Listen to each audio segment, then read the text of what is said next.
Hello and welcome to the podcast. I'm so glad you're here. This is the perfect place for English learners looking to improve their listening skills through powerful storytelling. Today's story is called The Day I Realized I Was Wrong. It's a deep and thoughtful narrative about one moment that changed everything. So get comfortable, grab your headphones, and enjoy the story. Let's begin. I had always believed that I was a good judge of character, someone who could read people with uncanny precision and make sound decisions based on those observations, and this confidence in my intuition had never really been shaken until that one particular day that still lingers in my memory as a turning point in my way of thinking, because it started out like any other, routine, mundane, predictable, yet ended up reshaping the way I view not only others but myself as well, and it all began with a seemingly trivial interaction at work when a new colleague named Marcus joined our team and I instantly formed an opinion about him, assuming he was arrogant, dismissive, and completely uninterested in collaboration, simply because of the way he carried himself in meetings and the minimal effort he seemed to put into small talk, and I remember telling a coworker, "He thinks he's better than all of us," to which she didn't respond but just nodded politely, and for weeks I operated under that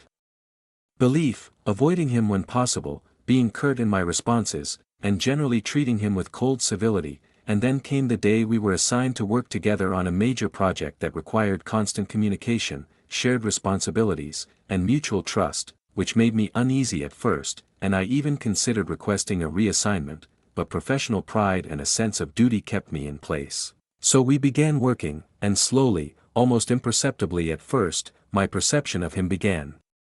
to shift as I noticed that Marcus listened more than he spoke, always took detailed notes, and responded to emails with thoughtful precision, and while he still didn't engage much in casual conversation, he showed an impressive depth of knowledge and a willingness to help others succeed, and one evening, after staying late to meet a tight deadline, we ended up talking not about work but about life. He opened up about his past, how he grew up in a family where speaking up meant inviting criticism,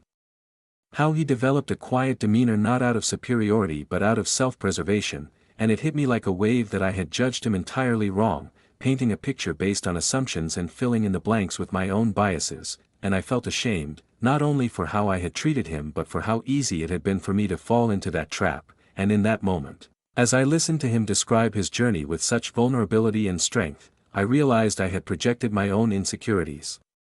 onto him, mistaking reserve for arrogance and independence for aloofness, and I couldn't ignore the irony that someone I had written off as cold turned out to be one of the most thoughtful people I had met, and I apologized, awkwardly, genuinely, and he nodded with a quiet smile that seemed to say he understood, maybe even expected it, and from that day on, our dynamic changed completely, and I started to challenge my initial judgments of others, reminding myself to pause, to ask, to listen, to